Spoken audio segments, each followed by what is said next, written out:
नमस्कार, स्वराज एक्सप्रेस में एक बार फिर से आपका स्वागत है। मैं हूं आपके साथ ऋषभ सोनी और शुरू करेंगे खबरों का सिलसिला। लेकिन पुल पर जो बवाल मचा हुआ है, विपक्ष के कई सवाल खड़े हो गए हैं, इस पर हम बातचीत करेंगे। सदन में जर्जर पुल की मरम्मत का मामला उठा। इस वक्त की बड़ी खबर आपको भोपाल से बता रहे हैं, जहां पर विधानसभा में नेता प्रतिपक्ष ने मुद्दा उठाया है। गोविंद सिंह ने मंत्री गोपाल भार्गव पर सदन में आरोप भी लगाए। उनके कार्यकाल में बने पुल टूटने का आरोप लगाया गया है। पीडब्ल्यूडी मंत्री गोपाल भार्गव ने पुल के निरीक्षण की कही बात। तो पुल को लेकर अब एक बार फिर से चर्चाएं जोरों पर हैं। आपको बता दें कि मध्य प्रदेश में कई ऐसे छोटे बड़े पुल हैं जो कुछ समय पहले से ध्वस्त हो चुके हैं और अब तक नहीं बने हैं। उनकी मरम्मत का काम अब तक नहीं शुरू हुआ, उनके बनाने का काम अभी तक शुरू नहीं हुआ। इस वजह से कई सारे गांव कस्बे एक दूसरे से कट चुके हैं। इसमें सबसे ज्यादा दिक्कत गांववासियों को हो रही है, क्योंकि कनेक्टिविटी में ये पुल बहुत अहम रोल अदा करते हैं। और अब ऐसे में पुलों का जर्जर होना, पुलों का टूट जाना कनेक्टिविटी को खत्म कर देता है।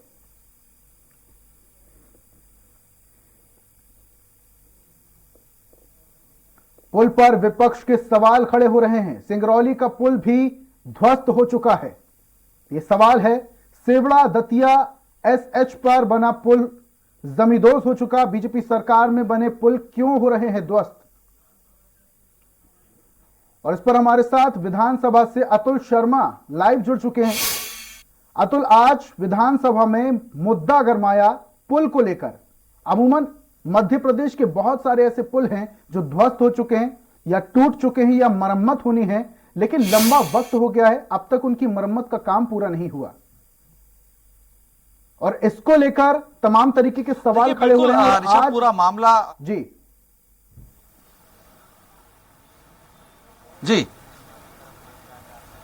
जी अतुल, कुछ कह रहे हैं आप? देखिए ऋषभ, पूरा मामला विधानसभा सदन की कार्रवाई से जुड़ा हुआ है और विधानसभा नेता प्रतिपक्ष डॉक्टर गोविंद सिंह ने ध्यान आकर्षण के जरिए दतिया के सिंधु नदी पे बने जो पुल है उस पे ध्यान आकर्षित किया था कि वो क्षतिग्रस्त हो रहा है और लंबे समय से उसकी मरम्मत नहीं की जा रही है। हालांकि देखिए, ये पूरा मामला सिर्फ दतिया से ही जुड़ा हुआ नहीं था। उसके बाद डॉक्टर गोविंद सिंह ने तमाम वो पुलों की भी जिक्र किया जो मध्य प्रदेश के अंदर क्षतिग्रस्त हुए हैं या टूटे हुए हैं। हमने देखा किस तरीके से जब पिछली बारिश के अंदर अतिवृष्टि के चलते रायसेन में भी एक पुल जो है क्षतिग्रस्त होने के बाद टूट गया था। हमने मंडी पे भी यही हालत देखे थे।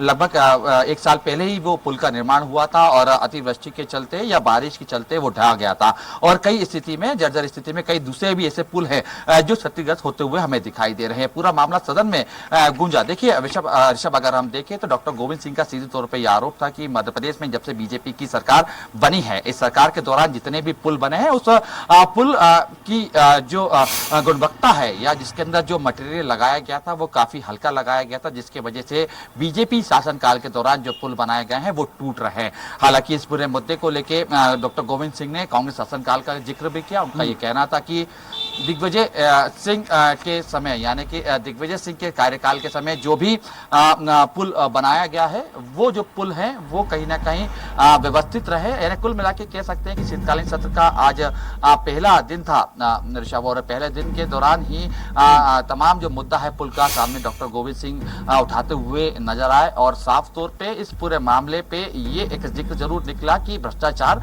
पुल में किया जा रहा है। हालांकि इस पूरे मामले के जवाब में पीडब्ल्यूडी मंत्री गोपाल भार्गव सामने आए थे ऋषभ, और साफ तौर पर उनका कहना था कि आपकी जो आरोप है वो बेबुनियाद है। हालांकि तमाम पुलों की जांच कराने के भी उन्होंने निर्देश होगी, यानी कि जिस तरीके से मरम्मत की जरूरत होगी उसके लिए राशि भी आवंटित की जाएगी। हालांकि देखिए ऋषभ, अगर हम देखें तो सिर्फ मामला ये सिर्फ पुल का ही नहीं था। सरकार को घेरने के लिए जिस तरीके से प्रदेश विपक्ष ने जो पूरी रणनीति तय की गई थी, उस रणनीति के तहत एक ये भी मुद्दा बना हुआ था। क्योंकि हमने ये देखा था कि पिछले दिनों जब अतिवृष्टि मध्य प्रदेश के अंदर हुई थी तो विपक्ष ने किस तरीके से घेराबंदी की थी, तमाम सड़कों पर भी विपक्ष आया था और पुल को लेकर भी जिस तरीके से अलग अलग जगह पे रायसेन की हम बात करें या हम मंडी द्वीप के पुल की बात करें या जिस तरीके से दतिया में ये जो है सिंधु नदी पे जो पुल बना है इस पुल की बात करें, तमाम पुल को लेके विपक्ष ने बड़ा हमला बोला था। अब वो एक बार फिर से सदन के अंदर सुनाई देता हुआ नजर आ रहा है। हालांकि देखिए जिस तरीके से अगर हम देखें और पूरी आज की कार्रवाई को देखें, शीतकालीन सत्र का पहला दिन रहा था और इसके अंदर ये तय किया गया था कि अलग अलग मुद्दों पे जो है घेराबंदी की जाएगी। सबसे पहले जिस तरीके से हम देखें शुरुआती दौर में स्कूल को लेकर जिस तरीके से मुद्दा उठाया, उसके बाद जब डॉक्टर गोविंद सिंह सदन में बोलना शुरू किया ध्यान आकर्षण के जरिए, तो सीधा तौर पर बड़ा हमला उन्होंने बोला। और पुल को लेकर इसके अलावा क्या हम ये भी समझ सकते हैं कि जैसा आप बता रहे हैं शीतकालीन सत्र का आज पहला दिन था और पहले दिन ही विपक्ष ने दबाव बनाना शुरू कर दिया, भले ही पुल का मुद्दा उठा के, क्योंकि अब जैसे जैसे सत्रों की संख्या बढ़ेगी वैसे वैसे दबाव भी बनाया जाएगा। लेकिन निश्चित तौर पे ये जो है विपक्ष की रणनीति है और साथ तौर पे ये कहा है कि इस रणनीति के तहत अलग अलग दिनों में अलग अलग मुद्दे उठाए जाएंगे। देखिए स्थिति बिल्कुल स्पष्ट है। कल जिस तरीके से विधायक दल की बैठक हुई, विधायक दल की बैठक के दौरान तय किया गया था कि अलग अलग पूर्व जो मंत्री हैं उनको अलग अलग मुद्दे दिए जाएंगे और उसके हिसाब से प्रदेश सरकार की घेराबंदी की जाएगी।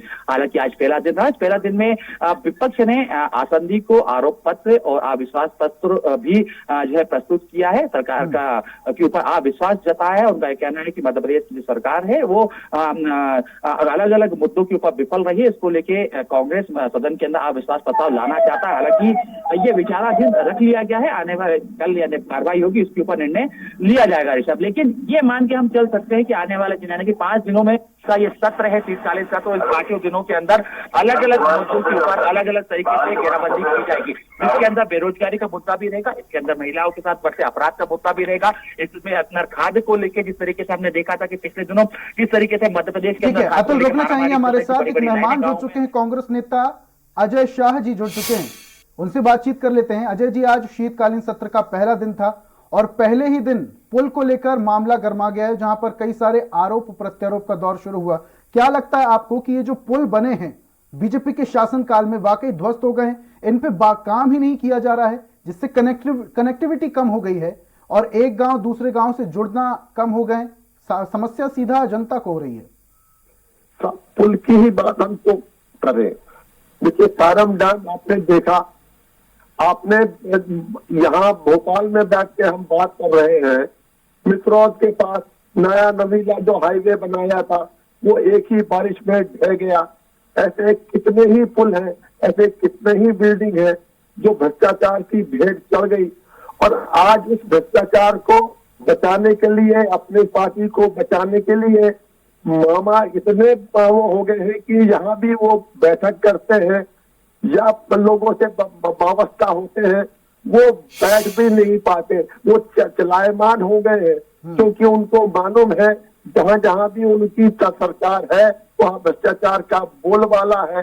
और अपनी बचाने के लिए, अपनी साख बचाने के लिए वो जहां भी जा रहे हैं, वो वहां के जो छोटे छोटे अधिकारी हैं उनको तुरंत निलंबित कर रहे हैं। निलंबित करने के आप भी जानते हैं एक वो होता है, आप वहां निलंबित कर सकते हैं लेकिन बिना वहां पटोर रहे हैं, लेकिन आप भी जानते हैं कि उनको वास्तविकता में निलंबन नहीं किया जा रहा है, क्योंकि निलंबन की एक प्रक्रिया होती है और बिना उसको क्या फॉलो किए आप उसको ऑन पेपर तो नहीं कर सकते, हाँ तालियां जरूर बजा सकते हैं। तो ये तो मैं हर समय आपके चैनल में भी बोलता रहा हूँ कि बड़ी मीठी है जुबान इस मामा की, रहना जरा संभाल के, ये फोकट की हवा भी बेच देता है गुब्बारे में डाल के। झूठों का क्या कहना साहब, झूठा ही लेना झूठा ही देना, इनसे बड़ा झूठा। और इसीलिए मैं बीजेपी को बड़ी झूठी पार्टी कहता हूँ। ठीक है, शाह जी बने रहिए हमारे साथ। सहयोगी हमारे अतुल जुड़े हुए हैं, विधानसभा के बाहर से ही लाइव जुड़े हुए हैं। अतुल जी, कांग्रेस के वरिष्ठ नेता अजय जी का कहना है कि कहीं ना कहीं भ्रष्टाचार किया जा रहा है। मुख्यमंत्री शिवराज सिंह चौहान भरे मंच से अधिकारियों को निलंबित कर रहे हैं, लेकिन जिन मुद्दों को वाकई देखने की जरूरत है, जिन मुद्दों को वाकई सीरियस लेने की जरूरत है, उस पर कुछ भी नहीं होता।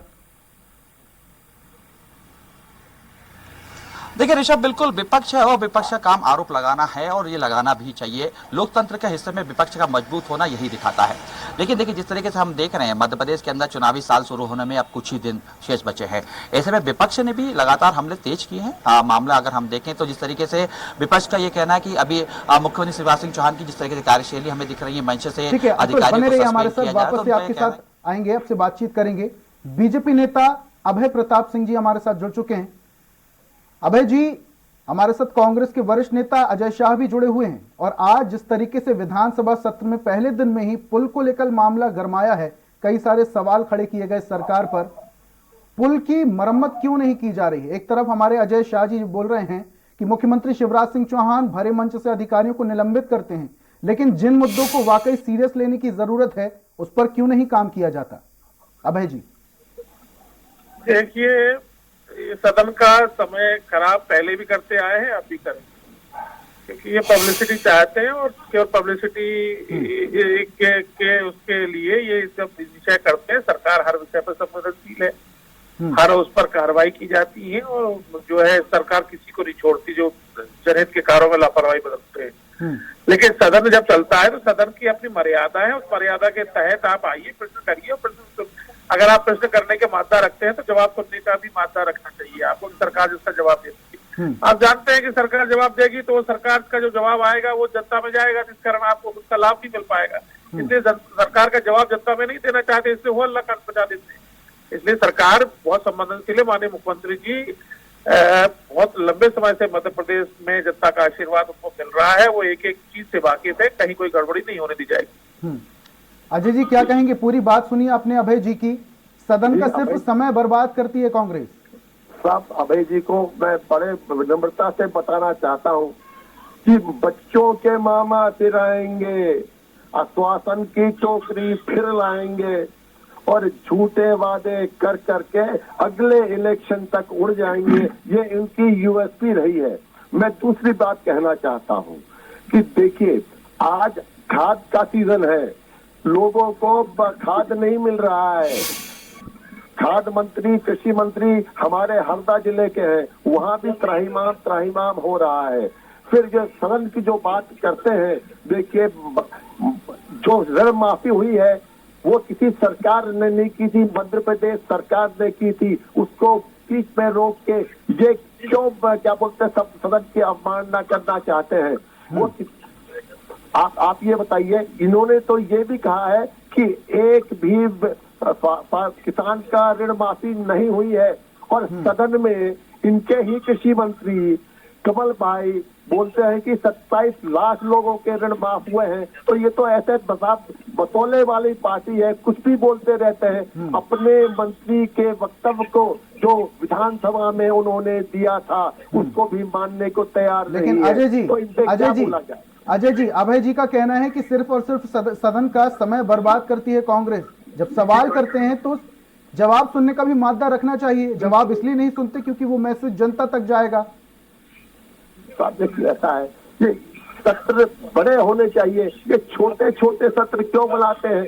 क्योंकि इसको मालूम है कि ये जवाबदेही नहीं कर सकते। मैं वही तो बोल रहा हूँ, सदन के बाहर कुछ बोलते हैं, सदन के अंदर कुछ बोलते हैं और अपने मंत्री द्वारा सदन में दिए हुए वक्तव्य को भी ये नहीं मानते हैं। तो इनसे क्या हम अपेक्षा कर सकते हैं? मैं सिर्फ आज भी आपके चैनल में बोलना चाहता हूँ कि ये सत्ताधारी लोग, ये झूठे लोग इस छोटे सत्र को भी नहीं चलने देंगे और स्पीकर का हेल्प लेके ये सदन को सैनिटाइज खत्म कर देंगे।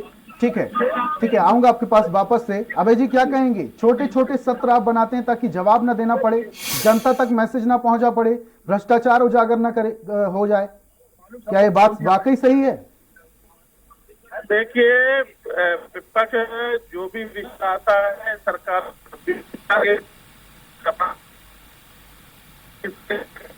नहीं करता है। विपक्ष में पुराना ढिढोरा, हमने किसानों का कर्जा माफ किया, हमने किया, हजार दो छोटे छोटे किसानों का नाम कर्जा माफ करके पूरा उसका श्रेय लेना चाहते हैं। किया है तो उपचुनाव हुए थे, उसमें आपकी सरकार लौट जाती ना, जब उससे विधायक गड़ गए। तो मेरा तो केवल इतना कहना है कि केवल झूठे वादे, उसको चिल्ला कर सरकार हमारे फिर मोहित हो जाएगी जनता, आप बदलता कांग्रेस के इस झांसे में आने वाली। ठीक है, लेकिन अजय प्रताप सिंह जी, मध्य प्रदेश में बहुत सारे ऐसे छोटे बड़े पुल हैं जिनका मरम्मत का काम अभी भी बाकी है और जो पूरी तरीके से जर्जर है, टूट चुके हैं, कहीं ना कहीं खतरे की घंटी बने हुए हैं, कभी भी दुर्घटनाग्रस्त हो चुके हैं, उन पर काम क्यों नहीं किया जा रहा है? आज मुद्दा अगर उठा है तो संवेदनशील मुद्दा है। होगा, निश्चित होगा, उनका मरम्मत होगा और जो ऐसे स्थिति में होंगे पूरी उनका शीघ्र ही उन पर काम सरकार की होगी के विपक्ष के उठाए भी सरकार उस पर संवेदनशील है।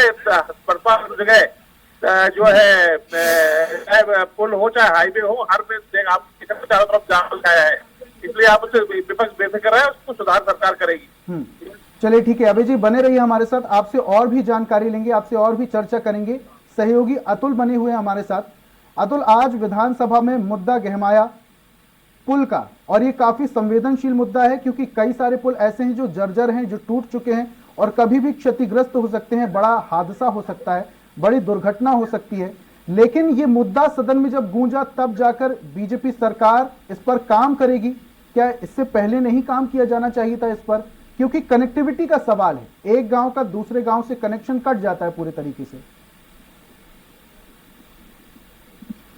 देखिए, बिल्कुल काफी गंभीर मुद्दा है ऋषभ, और जिस तरीके से पुल क्षतिग्रस्त हुए हैं पिछले कुछ दिनों में, कुछ महीनों में, एक बड़ा सवाल भी उठ रहा है कि आखिर जो नए पुल बनाए गए थे कुछ साल भी नहीं टिक पाए और वो ढह गए। हालांकि इसके पीछे तर्क अतिवृष्टि का जरूर दिया जा रहा है, लेकिन इसका गुणवत्ता का ध्यान रखने को लेकर कांग्रेस लगातार घेराबंदी करते हुए हमें दिखाई भी दिया। देखिए, आज सदन की अगर हम बात करें, सदन में जिस तरीके से नेता प्रतिपक्ष हैं डॉक्टर गोविंद सिंह, उनका साफ तौर पर कहना था कि मध्य प्रदेश में वो ही पुल गिर रहा है, यानी गंभीर आरोप था ऋषभ, और ये समझने की जरूरत भी है कि ये वो पुल गिर रहा है जो सिर्फ बीजेपी शासनकाल के अंदर बनाए गए, जिसमें से अगर हमने देखे तो रायसेन का जो पुल की जो जिक्र किया गया था वो भी काफी पुराना पुल नहीं था। हमने मंडीदीप का भी देखा, जो पुल गिरा वो भी 1 साल पुराना ही पुल था। यानी ऐसे कई पुलों की जिक्र किया गया है जो कहीं ना कहीं टूटे हैं और वो बीजेपी शासनकाल के अंदर बने गए हैं। हालांकि देखिए, इस पूरे मामले में जिस तरीके से विपक्ष की पूरी घेराबंदी हुई, विपक्ष के सवाल भी उठे। हालांकि इस पूरे मामले के बाद जब पीडब्ल्यूडी मंत्री की सफाई भी सामने आए, उनका यह भी कहना है कि जो आरोप लगाए गए हैं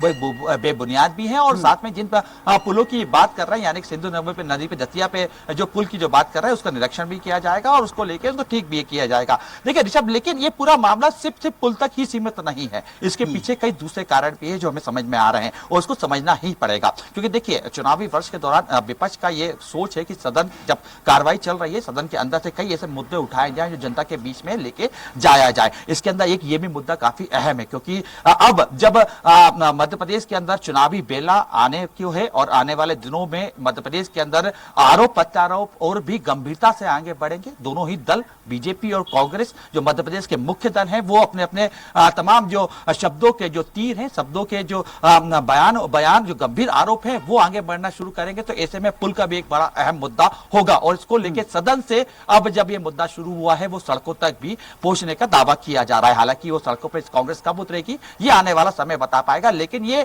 मंशा स्पष्ट है और तरीका भी बिल्कुल स्पष्ट है कि मध्य प्रदेश के अंदर आने वाले दिनों में सदन से जो अब ये मुद्दे उठ रहे हैं, जिसमें सिर्फ पुल का ही मुद्दा नहीं था, कई दूसरे मुद्दे भी आज मध्य प्रदेश की विधानसभा के अंदर उठे, जिसके अंदर स्कूल्स का भी मामला था। स्कूल में भी कई जगह पे ये कहा गया, जिसके अंदर ग्वालियर के स्कूल भी शामिल है, जबलपुर के स्कूल भी शामिल है, कई ग्रामीण अंचलों के भी स्कूल शामिल। वहां ये कहा जा रहा है कि बुनियादी सुविधाएं स्कूल को नहीं दी जा रही है, जल नहीं है, पीने लायक पानी नहीं है, बैठने के लिए बच्चों के लिए बेंचेस नहीं है। जिस तरीके से 6वीं से 9वीं तक के बच्चों के लिए जो साइकिल दी जाती थी वो साइकिलें नहीं दी जा रही हैं। ये तमाम जो चीजें, इसका जवाब सरकार से मांगा जा रहा है और मांगा गया है सदन के अंदर। हालांकि इसको लेके चर्चा का दौर रहा और सरकार की तरफ से माकूल जो है जवाब भी देने की कोशिश की गई, लेकिन ये स्थिति स्पष्ट हम कह सकते हैं सब कि आने वाले दिनों में जैसे जैसे सदन की कार्रवाई आगे बढ़ती जाएगी, यानी कि कल जब सदन की कार्रवाई 11 बजे शुरू होगी, जैसे जैसे सदन की कार्रवाई बढ़ती जाएगी वैसे वैसे कई और भी मुद्दे विपक्ष के जरिए उठाए जा सकते हैं और सरकार को घेरने की पूरी कवायद की जा रही है। बने रहिए अतुल हमारे साथ। वरिष्ठ पत्रकार आशीष जी जुड़ चुके हैं, आशीष जी से बात कर लेते हैं। आशीष जी, पुल का मुद्दा लगातार अब गर्माता जा रहा है। विधानसभा का आज पहला दिन था शीतकालीन का और विपक्ष ने पुल को लेकर घेरना शुरू कर दिया। हालांकि ये बात बिल्कुल सही है कि मध्य प्रदेश में बहुत सारे ऐसे छोटे बड़े पुल हैं जो क्षतिग्रस्त हैं, कभी भी बड़े हादसे को दावत दे सकते हैं। अब ऐसे में ये जो पुल का मुद्दा गरमाया है, क्या लगता है आपको कि कितनी जल्दी इस पर काम होना चाहिए? और पुल का मुद्दा एक संवेदनशील मुद्दा है और इस पर बहुत जल्दी काम शुरू भी हो जाना चाहिए, लेकिन क्या सदन तक ही इसकी चर्चा और बातचीत रह पाएगी? देखिए, सदन जो है, इससे सर्वोच्च तो कोई फोरम है नहीं जहां पर बात हो सकती है। तो अगर ये विधायक अपनी तर्कों से या तथ्यों के साथ बात करते हैं और सरकार को मजबूर करते हैं, ये उनकी सफलता होगी। क्योंकि सबसे बड़ी एक मुश्किल ये रही है कि पुल टूटने की, सड़क बहने की घटनाएं तो बहुत हुई हैं और अभी कुछ समय में ज्यादा हुई है। अब ये इसकी वजह चाहे जो भी हो, जांच की चीजें।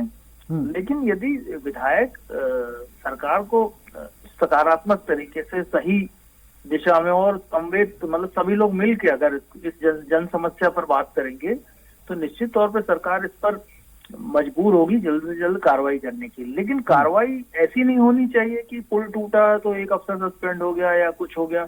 तो इस बात की श्योरिटी होनी चाहिए और इस बात की शुरुआत इस चर्चा से होनी चाहिए कि आइंदा जो पुल बने उसमें बहुत मजबूती हो, उसका आधार मजबूत हो और उसमें जो है एक ऑडिट होना चाहिए, वो उसका एक सुरक्षा का ऑडिट हो, उसकी वित्तीय जो स्थिति है, अनाप शनाप खर्च ना हो, इसका ऑडिट हो। तो इसमें जनता, विधायकों, सबकी जो स्थानीय विधायक हैं, जिस जगह पे भी पुल बनता है, उन सबका पार्टिसिपेशन हो और इस तरह की कोई नीति बने जिससे ये पुलों की जो स्थितियां हैं बार बार ये ना आए। ठीक है आशीष जी, बहुत बहुत शुक्रिया हमारे साथ जुड़ने के लिए। कांग्रेस से अजय जी जुड़े हुए हैं, उनसे बातचीत कर लेते हैं। अजय जी, पुल का मुद्दा काफी संवेदनशील है माना जा सकता है इसमें, और बहुत संवेदनशीलता के साथ इसको विधानसभा में उठाया जा रहा है। जहां तक मुझे याद है कि कुछ समय पहले भोपाल के ही सुभाष पाठक में जो नया पुल बना है वो शुरू भी नहीं हुआ था, उसका उद्घाटन भी नहीं हुआ था और वहां पर एक दरार आ गई थी। और उसके बाद शिवराज सिंह कैबिनेट के एक मंत्री का बयान आया था कि वो टूटा नहीं था, एक हल्की सी दरार थी जिसको मरम्मत कर दी गई है। लेकिन उद्घाटन के पहले ही किसी नए पुल में दरार आ जाना तो कहीं ना कहीं भ्रष्टाचार को उजागर करता है या फिर संवेदनशील तरीके से उसको बनाया नहीं गया है। क्या कहेंगे आप? अभय जी अभी बोल रहे थे संवेदनशील मुख्यमंत्री, संवेदनशील सरकार। ये संवेदनशीलता जो बीजेपी की हमको मोरवी पुल में भी दिख गई। वो एक चीज और भी बोल रहे थे कि हम जीतते आए हैं। हाँ, मोरवी के हादसे के बाद भी बीजेपी जीत गई, लेकिन मोरवी में जो चीज हुई है, जो मौतें हुई है, जो भ्रष्टाचार हुआ है, उसको क्या हम भूल जाएंगे? फिर आपका जो संवाददाता है, उन्हीं के बहुत बढ़िया सटीक उन्होंने वर्णन आकलन किया। उसी को आगे बढ़ाते हुए मैं कहना चाहता हूं कि स्कूल में स्वच्छ पीने का पानी नहीं और मध्याह्न भोजन की थाली में नहीं है दाल। अगला चुनाव आ रहा है भैया, ये वोट संभल के डाल। मैं तो सिर्फ इतना कहना चाहता हूं कि अखंड रूप से भ्रष्टाचार में डूबी है मामा की सरकार। लेकिन असली चीज तो यह है कि जैसे कि आशीष भाई ने भी कहा कि जो कुछ भी हो रहा है उसको आप जब हादसा घट जाता है तब तो बहुत कुछ चीज हो जाती है। उसके पहले गुणवत्ता की जांच क्यों नहीं होती? पेमेंट जो एडवांस पेमेंट गारंटी होती है जो भी ठेकेदार की, उसको पेमेंट क्यों कर दिया जाता है बिना गुणवत्ता के जांच किए हुए? ठीक है अजय जी, तमाम आपके सवाल मैं अभय जी की ओर रखता हूं। अभय जी, पूरी बात आप सुन रहे हैं अजय जी की, क्या कहेंगे? ये तमाम बातें चुनाव के समय ही क्यों आती हैं? अभय जी सुन पा रहे हैं? लगता है उन तक हमारी आवाज नहीं पहुंच पा रही। एक बार फिर से उनसे जुड़ने की कोशिश करेंगे। सहयोगी अतुल हमारे साथ जुड़े हुए हैं। अतुल, ये इस बात में कितनी सच्चाई है कि जब जब चुनाव आते हैं तब तब जुमले उठने लगते हैं, तब तब सरकारी कामकाज बहुत ज्यादा तेज हो जाता है और तब तब तमाम नेता जमीनी स्तर पर उतरकर प्रचार प्रसार में लग जाते हैं और जनता को लोभ लुभावन तरीके बताते हैं ताकि वोट बैंक बन सके? देखिए ऋषभ, चुनाव को लोकतंत्र का त्योहार कहा जाता है और मध्य प्रदेश में अगले साल ये त्योहार होना है, यानी कि 2023 में विधानसभा चुनाव होने हैं। ऐसे में पक्ष की तरफ से तो ये कोशिश की जा रही है कि तमाम जो योजना है वो जनता तक पहुंचाई जा सके, तमाम जो काम किए गए हैं वो जनता तक सीधे संवाद के जरिए पहुंचाए जा सके। हालांकि इसमें महत्वपूर्ण भूमिका विपक्ष की भी रहती है और विपक्ष का यही काम होता है कि जो जनता से जुड़े हुए काम है, जो नहीं हो पाए हैं या जो नहीं हो पा रहे हैं, उनको जनता के बीच में ले जाया जा सके और सरकार पे सीधे तौर पे सवाल उठाए जा सके। और यही मध्य प्रदेश में समय होता हुआ हमें दिखाई देने भी लगा है। हालांकि देखिए, पुल का मुद्दा है, तमाम ऐसे मुद्दे हैं जो विधानसभा के अंदर गूंजते हुए हमें सुनाई दिए भी। अविश्वास प्रस्ताव एक बड़ा जो है मुद्दा इस समय कांग्रेस ने बनाया हुआ है मध्य प्रदेश की विधानसभा के अंदर। और 4 साल की ये जो सरकार है, इसमें ये पहली बार जो है सरकार में अविश्वास प्रस्ताव आ रहा है और मुख्यमंत्री शिवराज सिंह चौहान के कार्यकाल में रहते हुए दूसरे बार अविश्वास प्रस्ताव लाने की तैयारी है। हालांकि इसके साथ साथ आरोप प्रत्यारोप भी लगाए गए। आरोप का पत्र भी जब आज सदन के अंदर पेश किया गया तो विधानसभा में यही कहा गया कि मध्य प्रदेश के अंदर अपराध जो है अपनी गति से आगे बढ़ रहा है। मध्य प्रदेश के अंदर जो महंगाई है वो लगातार आगे बढ़ रही है, खाने का तेल महंगा हो रहा है, बिजली महंगी हो रही है, अपराध जो है वो लगातार बढ़ रहे हैं, रोजगार के लिए युवाओं को पलायन करना पड़ रहा है। मध्य प्रदेश के अंदर छोटे उद्योग जो धंधे हैं वो चौपट होते जा रहे हैं। ये तमाम एक बड़े जो आरोप पत्र के माध्यम से सरकार ने असंधि को रखा है। हालांकि देखिए, ये तमाम जो मुद्दे हैं कहीं ना कहीं चुनावी मुद्दे भी होंगे और आने वाले दिनों में जब चुनाव के दिन नजदीक आएंगे और हम मध्य प्रदेश के अंदर जब चुनावी समर में प्रवेश हम करेंगे तो यही कुछ मुद्दे हैं जो पक्ष की तरफ और विपक्ष की तरफ से सुनाई हमें देना शुरू किया जाएगा। हालांकि देखिए, सरकार का भी अपना एक नजरिया है, सरकार की भी अपनी एक सोच है और सरकार की जो कार्यप्रणाली है उसके अंतर्गत साफ तौर पर यह कहा जा रहा है कि मध्य प्रदेश के अंदर विकास की जो राह है वो आगे बढ़ाई जा रही है। मध्य प्रदेश के अंदर विकास की नई इबादत भी लिखी जा रही है। हालांकि इबादत कहां लिखी जा रही है ये एक बड़ा सवाल जरूर बना हुआ है और सवाल उठाना भी चाहिए और सवाल पूछा भी जाएगा। बहरहाल अगर हम मध्य प्रदेश की विधानसभा की तरफ सवालों का जवाब देना भी सरकार का दायित्व और सरकार की जिम्मेदारी है। लेकिन अब देखने वाली बात यह है कि ये जो पुल का मुद्दा उठा है ये कहां तक जाएगा और इसका हल किस तरीके से निकलेगा। बहुत बहुत शुक्रिया तुल तमाम जानकारी के लिए। हमारे साथ मेहमान भी जुड़े हुए तो कांग्रेस से अजय जी और बीजेपी से अभय जी हमारे साथ जुड़े हुए थे। दोनों मेहमानों का जुड़ने के लिए, चर्चा में शामिल होने के लिए बहुत बहुत शुक्रिया। और हम बात कर रहे थे विधानसभा में जिस तरीके से अब मुद्दा उठा है पुल का, यह मुद्दा कहां तक पहुंचेगा और इसकी गूंज कहां तक सुनाई देगी, यह भी देखने वाली बात होगी। तमाम अपडेट्स के लिए आप देखते रहिए स्वराज एक्सप्रेस। नमस्कार।